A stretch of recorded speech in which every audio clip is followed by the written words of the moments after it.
Hey, hello to all of you after our very long break, unexpected break. This is the lecture for the junior high kids. So if you're not a junior high kid, you're watching the wrong one. I believe, well, first of all, let's cover a few housekeeping rules here. I'm going to try to have one of these posted each Monday. I'll be sending your parents a link. Obviously, they found the link or you wouldn't be watching this right now. But you can look for each week's lecture on Monday. We'll keep doing this until the stay-at-home order is lifted or until we're all comfortable with meeting again. Hopefully it will not be the entire rest of the year, maybe just 3 or 4 weeks. But in the meantime, you can come here and I will discuss the readings with you. We can't discuss it live, which I hate and I miss. So here's what I'd like you all to do. Before you watch the lecture each week, get yourself a pen and a piece of paper and jot down any questions or just things you'd like to talk about. Jot them down while you watch, and then you can either email them to me or you can call me. All your parents have my phone number, and I would be more than happy to talk to you about it. I wish we could do an all-group meeting, but I'm using the hotspot from the local library. I'm very thankful that I have it, but it has limited data, and so I don't think I have enough juice in it to meet with everybody in a group. So till then, this will be our new format, hopefully 3-4 weeks. Write down questions or concerns and send them to me, and I will get back to you or call me. I'm going to have you email me your assignments each week. Now, for most of you, you do it on the computer and you can just email me the document. If you're one of the students that writes things out, that's completely fine. You have a couple of options. If you have a way to scan it in at home, if you scan it and email it to me, I will print it out and do whatever corrections I want and then email it back to you. If you don't have any way to scan it in, you could just mail it to me and I will scan it in and email it back to you with corrections. So if that applies to you, just have your mom email me or call me if she doesn't have my address. But hopefully everybody can email it somehow and then give me a couple of days and I will try to get it back to you after that. The last assignment you guys had before we went on break was the finishing up your 5-paragraph essay on the virtues of Cuthbert from Winning His Spurs. I have a couple of them that have been sent to me, but none of them complete, only one of them complete. So go ahead and email to me your completed 5-paragraph essay on Cuthbert's virtues. And I've looked at all of them already, I believe. I've looked at the body paragraphs and I read over your introduction. So I shouldn't have a lot of corrections to make, but whatever observations I have, I will mark on those and send them back to you. I also, well, let's talk about finishing up the Chaucer storybook first, because your new writing assignment is going to be based on that. I had you finish up the last 4 stories of Chaucer storybook, and I hope you really enjoyed them. I love the Canterbury Tales. And the first one you read was that horrible one about Griselda. Oh my goodness, patient Griselda. Nobody reads that story and doesn't wince in pain after what he does to her. I hate reading that one, but it was in the book, so we read it. I don't think that's a very good model of how anyone should treat a spouse, a family member. That was just horrible testing. But she passed the test better than I would have, probably better than most of you would have. She was very, very patient, very meek, almost to the extreme. The next story, The Squire's Tale, was the one about the bronze horse, which I mentioned to you before you read it. This should sound familiar, and I know it was somebody in one of the classes said, oh, it's like the Arabian Nights story. It's exactly the Arabian Nights story. Remember I told you that Chaucer did not make up most of these stories. There were a couple that were original, but most of them he used other people's stories. And today we look at that as being a failing in an author. We think that you need to be creative. You always need to make something new. But in the Middle Ages, that wasn't very important to people. They thought that doing a good retelling was much better than just making up your own story. So, yes, most of these stories are recycled stories that Chaucer just put his touch on. So, and this was one of them from the Arabian Nights. Interestingly, in your book it says the story just stops. Chaucer never finished the story. So the ending of the story is written by the author of our book, Eva March Tappan, by looking at the other sources that we have the story from. And so she filled in the details. And you had read another version of that story in the Arabian Nights, like I said. The Franklin's Tale. A Franklin is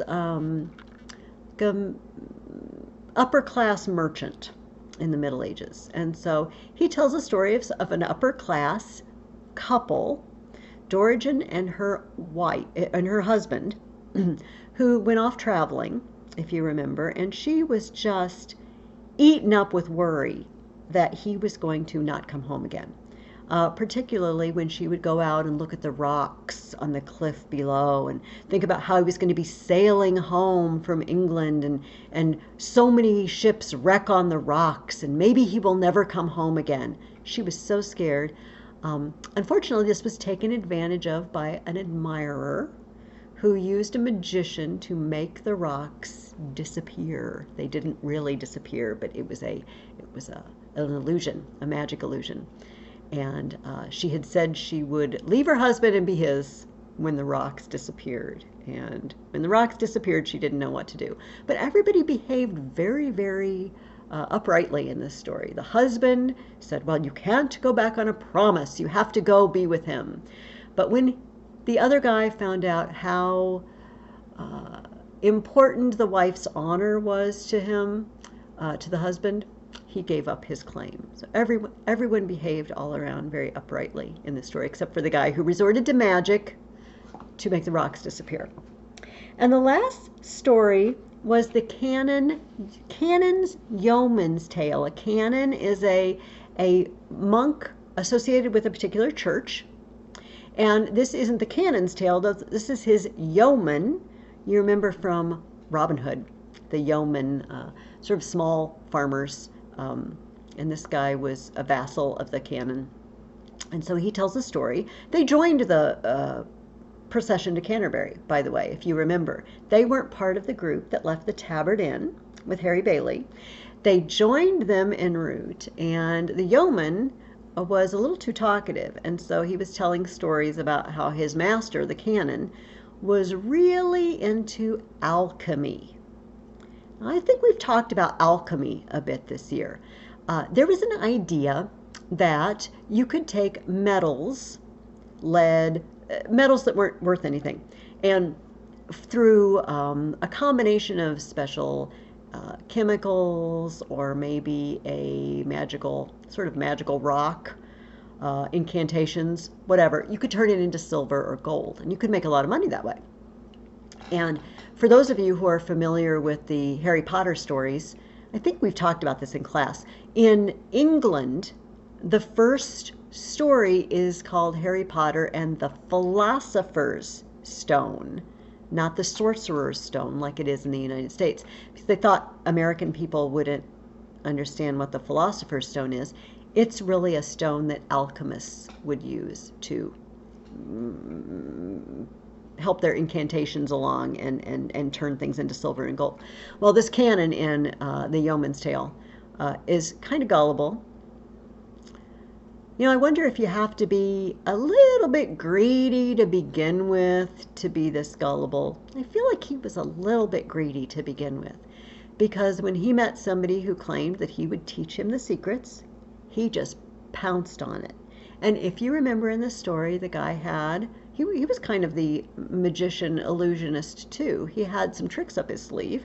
One, he had a stick with gold filings or silver filings inside it, so when he stirred up the fire, they would melt and fall out, and there would be a silver ingot in there. And then he also had stuff slipped up his sleeve. So of course when he left and the poor canon tried to do it on his own, it didn't work. This isn't the first time greed has gotten someone in trouble in the Chaucer storybook. If you remember the 3 young men who were looking for death and found it underneath a tree in a pile of gold, none of that would have happened to them if it hadn't been for their greed. So hopefully you've enjoyed reading through some of the Canterbury Tales. If you take my high school classes in a few years, or hopefully wherever you have your high school classes, I hope you will read the actual Canterbury Tales. Like I said, some of them are a little iffy. Some of them are so enjoyable. Some of you have asked for what my favorite is. It's hard to pass up Chanticleer and the Fox just because it's so adorable with the chickens talking philosophy. But I really like the one about the 3 men looking for death. It seems very, it makes us feel good when people sort of get what they deserve. We've talked about that too. And so there's something kind of satisfying about all the loose ends being tied up in that story. So hopefully you will pick a favorite. What I'm going to ask you to do for this week's writing, because some of you love to do fiction, you really get tired of the essays, and I've had you do several of these 5-paragraph essays in a row. So this is a chance for you fiction lovers to just go all out for me. I would like you to, first of all, invent a character like Chaucer does. It can be based on a real person. It can be a real person if you want it to be. It can be a fictional character that you're going to use. You can invent your own character. And just in a few sentences, I want you to tell me something about that character. So if my character that was on the pilgrimage was Goldilocks, say, I would give you a brief overview of how Goldilocks is a young girl who's frequently not being supervised by her parents very well, apparently, and is known to wander around, something like that. Just a few sentences. You can tell me what they look like if you want. You can tell me what they sound like. You can tell me how they dress. You can tell me some of their habits or their quirks, funny things they do, bad things they do, good things they do, just like Chaucer does. It's up to you. But it doesn't need to be very long. Not really more than a few sentences.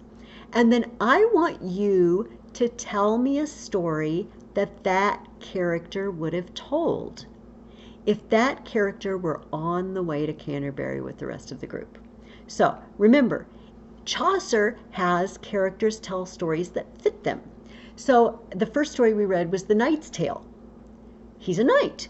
He's been off on crusade. He knows about knightly things and battles. So he tells a story about knights and battles, even though his story takes place in ancient Greece, which doesn't really have knights and battles like that. So he put things he knows into a story. You can invent your own story, but like I just told you, Chaucer didn't invent all of his own stories.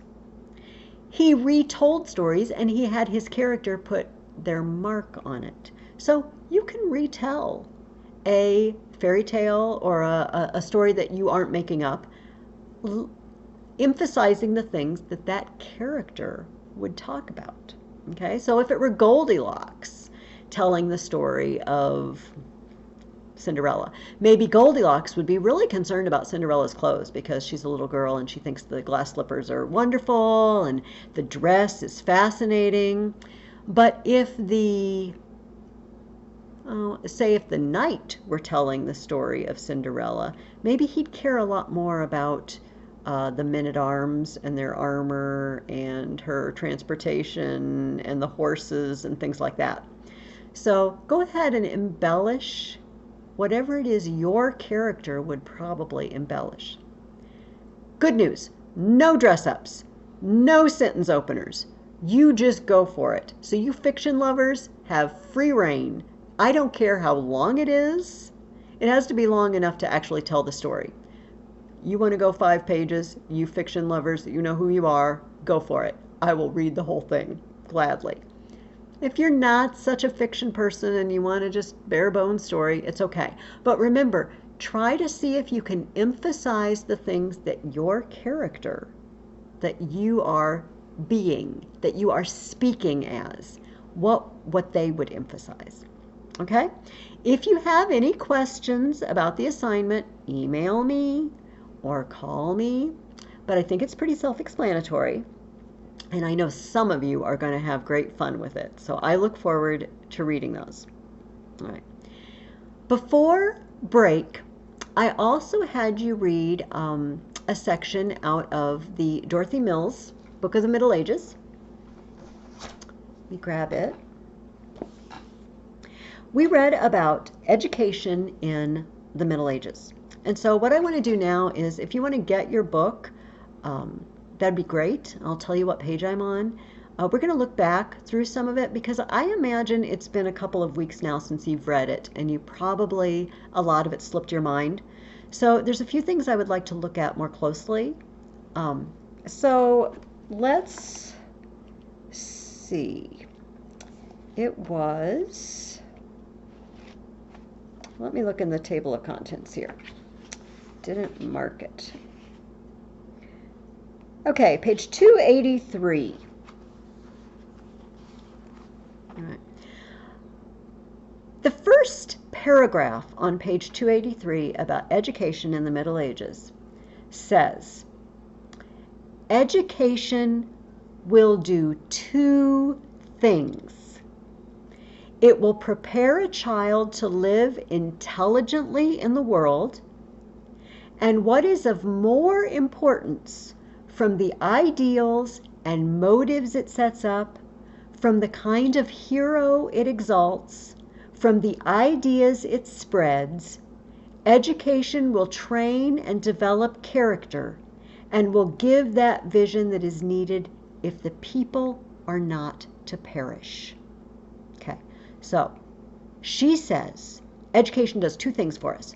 The first thing, makes you able to live in the world. All right, whatever it is you need to do in your station of life, you need to be able to do that. But she says there's something else that's even more important. She said it exalts heroes. It shows you examples. And from these examples, we develop character. We look at people who did great things and we say, that's a worthy thing to do. I would like to be like that. And she said, we need a vision of that if the people are not to perish. So the first question I have is that why people go to school today, do you think? If you asked people, what is education good for? Why do we go to school? Why do we go to college? What do you think a lot of people might answer? I'm guessing, and I've met a lot of people that this is their answer, it's to get a good job and make a lot of money. Now, education helps us to get jobs, definitely. And it might fall into that heading of living intelligently in the world. But Dorothy Mills thinks there's a much bigger reason to get an education than just to get a job, just to learn how to live in the world. And she thinks it's that we need to look at examples of people who have behaved a certain way. Maybe they've behaved well. Maybe they've behaved poorly. And we want to learn from their examples. People don't think like that anymore. You know, this book was written less than 100 years ago. But even 100 years ago, people still had the idea of education. And that idea is really a medieval idea, that education changes you as a person. Of course, everyone in the Middle Ages wasn't educated. And for some people, education simply meant living intelligently in the world. And if you're a farmer, if you're a peasant, that means learning to plow the fields, learning when to plant and what to plant and how to take care of it, how to hunt and fish, because that's what you need to do to get by in the world. And she mentions that later in the same page. In the second paragraph on page 283, she says, in the Middle Ages, the peasant was given little or no education as we understand the word today. All right, you're going to learn to take care of animals and grow things, but you're not going to need to read and write. Remember, most people don't have a book. If they could read, they wouldn't have anything to read. So it really didn't do them any good. And if you're a farming family, you don't want to send your children maybe to the church school because you need them home working. We see the same thing in early America. Although everyone basically learned to read at home, not everybody got sent off to school somewhere because they were needed at home for the farm. So that's one group in the Middle Ages, the peasants, the lowest class, the people who are vassals to everyone but nobody is a vassal to them. They're not going to get much education, book learning, like we think of education. The next stage, she talks about the next class, is knights. And we've already talked about knights, how you might get sent to the estate of a nobleman or a relative, and you would grow up there from the age of 7, learning to do the duties of a page and then a squire and work your way up through the ranks. But there's another group. What if you're not a peasant? You're not a knight or wanting to pursue knighthood. She says for other boys, there were schools and universities. Originally, schools and universities were founded for those who intended to enter the church. But not every boy who went to school intended to become either a priest or a monk, right? They didn't all enter the church, but they all were educated by the church. The church, we talked about this when we talked about the rise of monasteries, that not only were monasteries the hospitals and the relief workers for the poor and the inns if you're traveling, but they were the educators. They were the schools. They kept reading and writing alive throughout the Middle Ages.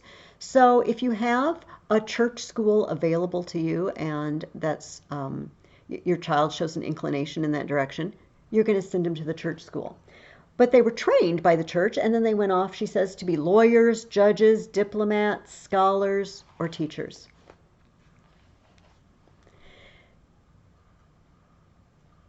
Some things never change.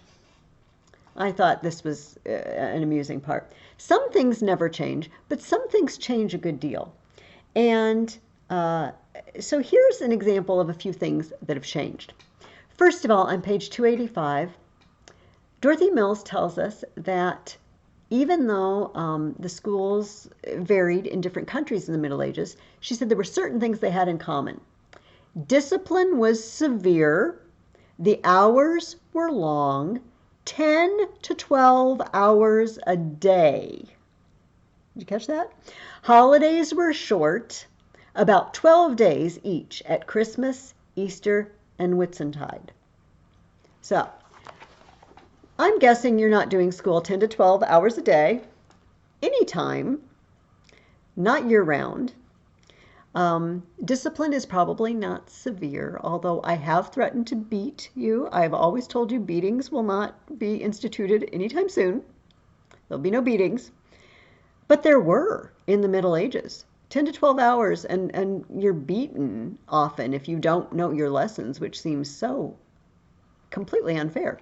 Although there were people that spoke out against that and said things like, you know, if you want somebody to learn something, beating them is probably not going to be the best way to do it. And I think I agree with that. We have an account on page 284 of this example of education being looking at the great people of the past and imitating their example. This was written by a man who wrote a biography of Saint Louis, King of France, who went on crusade. And here's how the king taught his sons. She says, before he lay down in his bed, he would cause his children to come to him and bring to their minds the deeds of good kings and emperors, telling them it was of such men they should take example.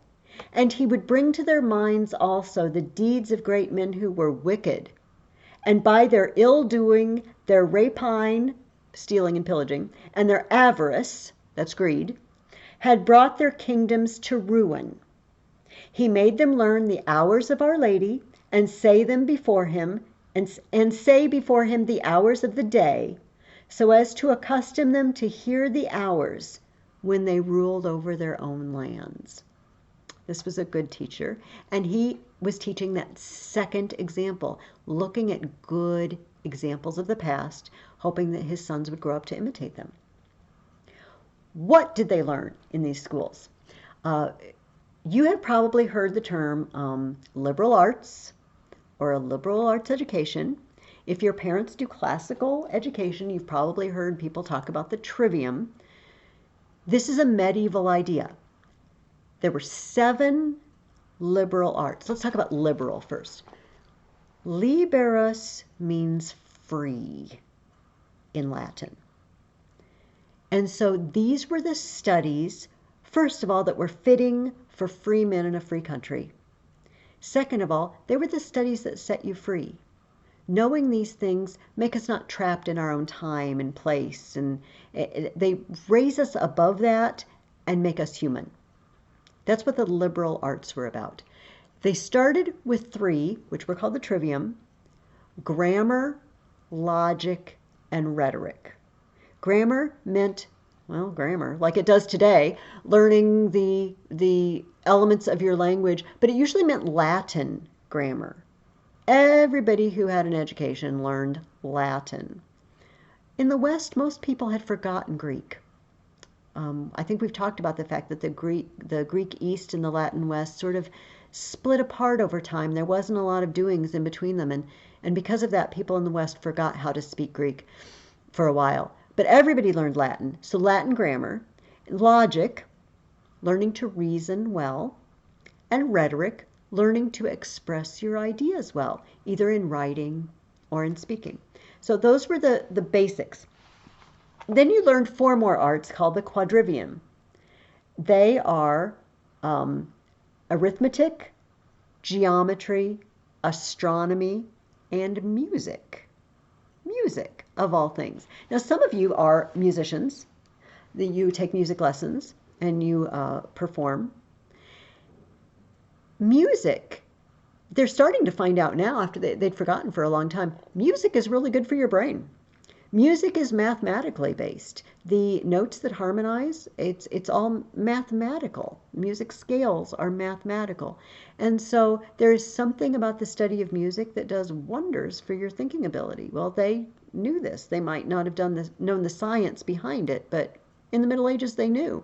They actually took this from the Greeks too, who these subjects were very important to them. Arithmetic and geometry and astronomy. Astronomy was more of a mathematical thing too. For a long time there were no telescopes. They couldn't make the observations directly that we can make today. But they could study the mathematics of the motions of the planets and the stars. And so all 4 of those, very heavy mathematically based. We're going to come back to that later in the lecture here. So that's what they were learning. I mentioned some things never change, and in the section on universities, I thought it was very amusing. I'm not going to read it, but on pages 289 to 290, we have letters from college students basically writing home asking for money because it was expensive to live, and their books were expensive, and the food was expensive, and then maybe they spent too much money on things they shouldn't have been spending money on. They asked for money from home, which is something that doesn't change. If you have college students in your family knows what I'm talking about. Girls, I don't know if the section on girls surprised any of you. We hear often that women have been set aside, kept from learning anything up until modern times. It's really not true. The noble women in the Middle Ages got a very good education because often they had to run the estates when their husbands were gone for extended periods of time. If they're off on crusade or something like that, the women had to learn to read and write. They might know some Latin. Not only that, but they had to learn all the household care elements that you usually associate with homemaking, with women homemaking. They had to learn them both. And so a woman, not a peasant girl, but a woman from a good family, probably got a pretty reasonably good education. It says most of the girls could read and write. They were taught to read aloud. They learned music. They could both sing and play on some instrument. They were trained to become skilled needlewomen. They learned, too, a great deal about the art of healing and the medicinal virtues of herbs, for it was the task of the lady of the castle to care for the sick in her household, and to tend wounded knights who might be brought into her house, either after a tournament or after meeting with some mishap on the road. The medieval girl had to learn how to manage her household, and sometimes she was trained in the management of estates, for in the absence of her husband, it would fall to her to look after them. So, contrary to popular belief, women in other times often got very good education. Right, so that was chapter 18. I also asked you to read chapter 19, parts 1 and 2. And this is the second part of learning in the Middle Ages. We talked about the subjects they learned, but there was a certain attitude towards learning that I want to talk about. First of all, before we talk about it, we need to think back to last year's lessons about Greece and Rome, especially Greece, the philosophers. Now, I mentioned just a few minutes ago, and I've mentioned before in this year, that the West and the East were separated from each other at this time. There weren't many people in the West that could speak Greek. And that meant there weren't a lot of people in the West that could read the books of Plato and Aristotle. There weren't a lot of people who read the Iliad and the Odyssey in Greek because they didn't have them. And if they'd had them in Greek, they couldn't read them. But there was a way that these books finally worked their way in. Well, there were two ways, actually. Way number one, the Arab people who had become Muslim and taken over Persia and all of North Africa and worked their way around to Spain, these people never lost those books of the East. They translated them into Arabic, and they got to Spain, and then Western scholars in Spain who could speak Latin and Arabic translated them. So they came about in this roundabout way. And after the year 1000, especially in the 1100s, the works of Plato and Aristotle started to become available that way. The other way is through contacts directly with the East. So when people went on crusade, they brought things back with them. I think we talked about the terrible Fourth Crusade, where they never actually made it to the Holy Land, and they ended up sacking Constantinople. And Western Latin Roman Catholic kings were ruling at Constantinople for a while. When they got booted out, they brought back manuscripts with them and knowledge. So through both of these ways, Aristotle and Plato started creeping their way back into Western thought. Now last year, I'm going to see if I can show you this picture. Let me experiment here. All right, so this is a picture called, let me straighten it out here. Okay, School of Athens. I see there's a bit of a glare on there for you. We looked at this picture last year, and you can look it up online by Raphael, School of Athens. And in the center, you see two people. We have a young man and an older man. The older man is Plato, and he's got his finger pointing up towards the sky, because Plato believed that there were these forms of everything that's real. There were chairs on earth, but there was the thing that's the real idea of chair, and it was up in the sky. The other guy is Aristotle. He's got his hand pointing down to the ground, because Aristotle was very interested in looking at this chair and this chair and this chair, not the forms of ideal chairs up in the air. He was very interested in things, the natural world. And he wrote prolifically. He wrote book after book after book about logic and poetry, which for him meant all fiction, plays, any form of fiction. And he wrote a lot about the natural world. And he was considered the master of all knowledge. When his works started to be available in Europe for the first time, people were absolutely astounded at what he knew. There's an author named Dante, and he wrote a long epic poem called The Divine Comedy. And in a portion of that, he is in sort of the outskirts of hell. And it's the pagans who were basically good guys, but they didn't know about Jesus. And Aristotle is one of them. And Dante describes him as the master of the men who know. He's the master of the men who know. Well, Aristotle's works started coming into Europe, and it caused a little bit of a problem because sometimes Aristotle disagreed with the church, disagreed with scripture, disagreed with theology.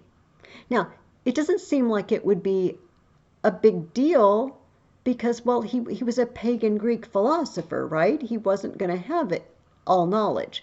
But it really stunned people because people believed that Aristotle was really right, that what he said was really true. And it was a stumbling block for people. They said, well, wait a minute, Aristotle is disagreeing with the church. How can truth disagree with truth?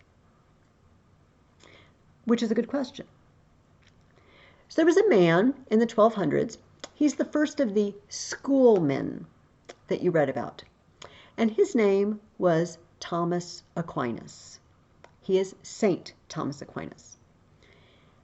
Aquinas was one of the group of people that Dorothy Mills in your reading calls the schoolmen, the scholastics. They had an interest in trying to, here, I want to see how she phrased it. She did it better than I will. Yes, all knowledge should be brought into one harmonious whole. All right, a big picture. Everything that's true ought to be able to be worked out into a system where nothing disagrees with anything else. That makes sense. There were a group of scholars, though, that were devoted to this, spend their whole lives devoted to this, but no one more than St. Thomas Aquinas. He was a brilliant, brilliant man. When he was young, I guess he was kind of heavy-set always, and he was a long thinker, but he was slow to talk sometimes, and real loud voice when he did, and he got the nickname among his school friends as the dumb ox, which isn't very complimentary. But once he said something in class, and one of his teachers says, this dumb ox is going to bellow, and his bellows are going to rock the world. I'm paraphrasing, but he said something like that. And they did. They did. Because Thomas Aquinas grew up, and he joined the Dominican order, the Dominicans who were devoted to learning, to teaching, to research and to understanding. And because his mind was so sharp, he could remember everything he read. He read through all these newly available writings of Aristotle, and he started comparing what Aristotle taught to what the Bible teaches and the church's understanding of the Bible and other theology teachers and professors. And he started a huge work known as the Summa Theologica. A summa is simply a collection of all that's known about a subject. And theologica is of theology, which is a big subject, the study of God.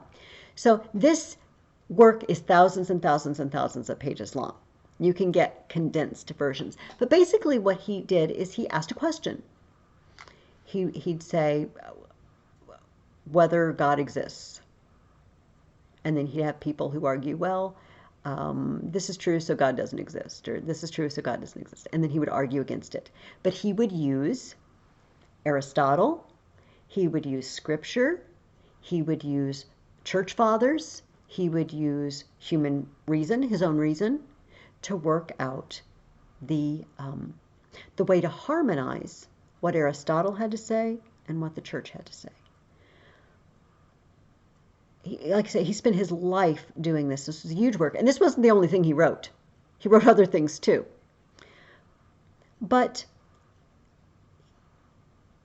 later in his life, after he'd written these thousands and thousands of pages and really, really thought about them, there were two experiences that were shared. One of them shared after he died. One of his fellow monks said that Aquinas was in adoration. He was in the chapel at adoration in front of the crucifix, and that Aquinas did not know the other man was there, and he was overhearing. And a voice spoke to him from the crucifix and said, "Thomas, you have written well of me. What would you have?" And that Aquinas answered, "Only yourself, Lord. I only want you." Well, he found out this fellow monk was overhearing, and he asked him not to tell anyone until after Aquinas had died. So the man kept the secret until after Aquinas had died. The other story, though, was that he, late in his life, he had some sort of experience, spiritual experience. We don't know what it was. He had some sort of vision. We don't know. But later, he stopped writing after his vision because he said, "Everything I've written so far seems like straw compared to what I know now." What he saw, what he knew, we don't know. But he came to realize something that maybe we all need to realize, that there's only so far that our human reasoning and understanding can take us. God's way bigger than that. We can't reason our way to him. He's not unreasonable, but he's much, much more than that. And so for all the beauty and the wisdom of Aquinas' writings, he came to the point where he realized they just really scratched the surface. They were not God himself. So that's the first of the schoolmen that you read about in your reading. The second was a man named Roger Bacon. Didn't know a lot about him, so I had to do a little reading before our talk here. Roger Bacon was one of the first guys that we would think of as being a scientist in the modern sense of the world. He, unlike Aquinas, who appealed to authorities, Aquinas would say, Aristotle says this, St. Augustine says this, Scripture says this, the church fathers say this, and so that combined with my own brain, my own human reason, leads me to this conclusion. Roger Bacon wanted to do it a different way. He said, you know what? The only way you really know about stuff is when you test it. When you run an experiment on it in a laboratory, like a modern scientist. And here, I closed my book accidentally. Well, on purpose, but I want it back again. Give me a moment. Okay, so on page 302, Dorothy Mills says that Roger Bacon's teaching was a real forecast of the modern attitude toward scientific knowledge, because he's declared that the only way to find out the truth was not merely to argue, but to observe and experiment, because it is by observation and experiment that conclusions can be tested. All right, so he spent a lot of money. He invented instruments, mathematical instruments, measuring instruments, scientific instruments. I read one place he spent 2,000 pounds of money, which is like $5,000 today, which is a huge amount of money back then, just on books and experiments.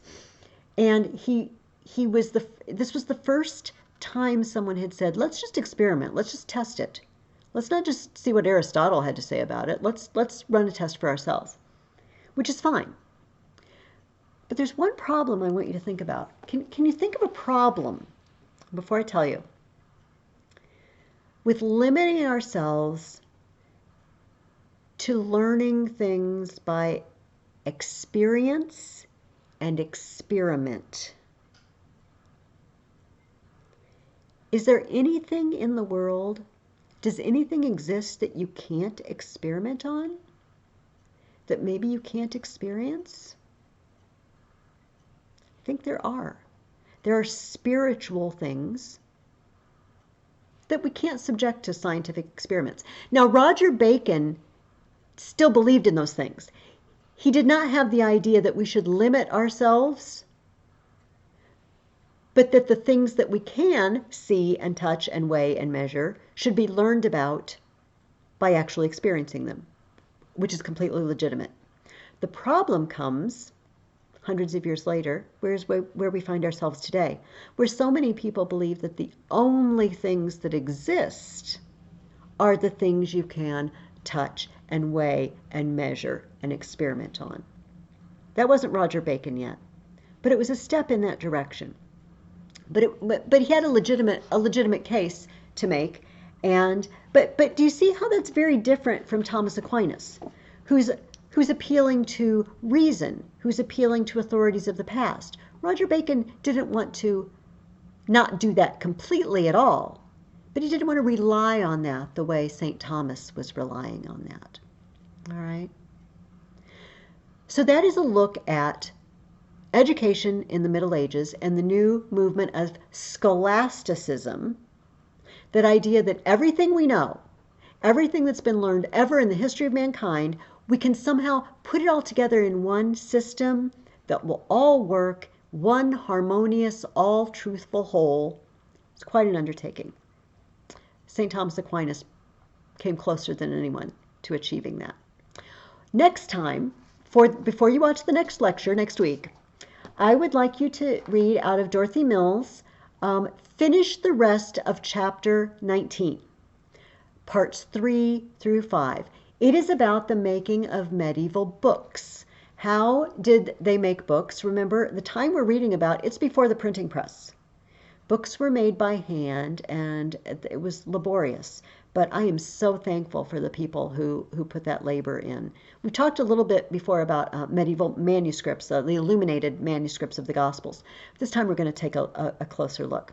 But I also need you to start reading. Some of you probably have already started, because I sent out an email to your parents last week saying, since we have another break week, have them start the Personal Recollections of Joan of Arc, because it's a long book. It's longer than I even expected, but you guys can do it. It's not a difficult book. It's just a long book, all right? I love this book.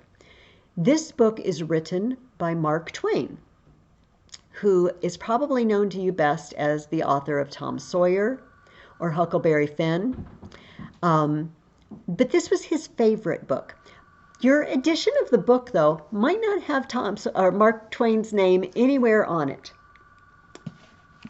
It is written, supposedly, by the Sieur Louis de Conte. This is a real French man who was actually a secretary of Joan of Arc. However, Mark Twain is pretending in this book that they have found a medieval French manuscript written by this man, and that it's being translated. It's not. It's Mark Twain writing. All right. This man was a real man, though.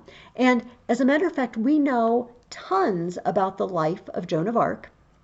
And as you read the book, the Louis de Conte, Mark Twain, will tell you, you can check the records and you will see that what I'm telling you is true. There are abundant records of the trials of Joan of Arc, where she told all about her life, her history. We know a lot about this girl and a lot about what happened in her trials. So it is written by Mark Twain, Sir Louis de Conte is a actual historical person, but he's not actually writing this. Now, in a couple of weeks, I'm going to have you read out of the Dorothy Mills book about the 100 Years' War. It was actually more than 100 years. And it's a war between England and France. And I just want to take a moment to remind you why England and France might be fighting each other. Do you remember last fall we talked about William the Conqueror? He was the grandson of a Viking, Rollo the Viking, who settled in Normandy on the north coast of France. And his descendant, William, claimed that he had been given the English throne. And when someone else got it, he got very angry and he got his troops together and he went to war. He crossed over to England and he and his Normans took over. So we've run into this a lot of times. Do you remember in Winning His Spurs, they talked about the Saxons versus the Normans. In Robin Hood, there's a lot of the good Saxon yeomen they always talked about instead of those foofy Normans that are the nobility in their castles, okay? That was in the year 1066. And after that time, kings of England were also vassals of the King of France, which got very confusing. You will remember that when Richard the Lionhearted was on crusade, his brother John was working behind the scenes trying to get rid of him and grab his land. He was working with the King of France for a while, that Philip Augustus, who left the crusade early. And that when Prince John became King John, he finally lost practically all of France. But England didn't just let it stay lost. There were constant skirmishes, but there was a 100-year period where it was very intense. Not every year intense, but there was a series of huge battles that went on, and it ravaged France, basically, until Joan of Arc led the armies. And that's all I'm going to say about it, because if you don't know a lot about her, I want you to find out in the book. And also we'll be finding out some out of reading the Dorothy Mills reading. So before I close, let me recap. First thing you're going to do for me this week is send me your papers on the virtues of Cuthbert, and I will get them back to you. Second of all, you're going to tell me about a character, either a character who's an invention of your own, or a character, a real person, or a character from a book. Just a few sentences, describe them. And then tell me a story they would tell if they joined the trip to Canterbury. Let your imagination run wild. But if you don't want to and you want to retell a story, that's fine with me. And you can send those to me. You can email those to me. You're going to finish reading chapter 19 in the Dorothy Mills book. And then in the Joan of Arc book, it's a big reading because it's a big book. But you guys can do it. And as you get into it, you will find out that it's not a difficult read. And it's actually very engaging and entertaining. Plus, you can't go anywhere, so you might as well just read a book, right? Because everything's closed, so you can read a little extra. So what I would like you to do, it's in my book, it's divided into volume 1 and volume 2. Obviously, we're starting with volume 1. Read book 1, and then read book 2, chapters 1 and 2. All right? Let me say that again. Read the prefaces. Read all of book 1. Read book 2, chapters 1 and 2. Okay, if I've left anything out, I will post all of this on the website, so it'll be on the homework at the bottom of the website where it says class, week, and then the dates. So you can check there as well. And if I've left something out, email me, have your parents email me, call me on the phone, and I will be glad to make up my whatever I've left out or explain anything to you further. Till then, enjoy Joan of Arc. Have a great week, and I'll see you next week here. Thanks. Bye-bye.